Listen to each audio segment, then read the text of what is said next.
அரசு பள்ளி மாணவர்களின் மருத்துவ கனவை சிதைத்தது நீட் தேர்வு. அதை கொண்டு வந்தது யார்?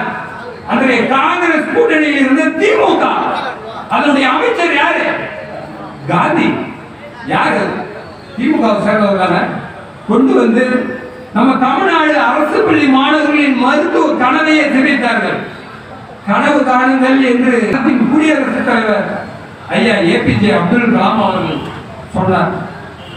அந்த கனவை எங்கள் அரசு பள்ளி மாணவர்களும் கண்டார்கள். வெள்ளை அங்கி அணிந்து மருத்துவம் பயின்று மருத்துவம் பார்க்க வேண்டும் என்கிற மாபெரும் கனவினை, உன்னதமான கனவினை கொண்டார்கள். அதை நடக்க விட்டாங்களா?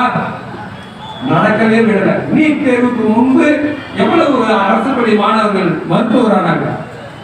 மிக மிக சொற்பம், 10, 15, 20, 25. நீட் தேர்வு வந்ததுக்கு அப்புறம் அது இன்னும் குறைஞ்சிச்சு, 2, 3, 4.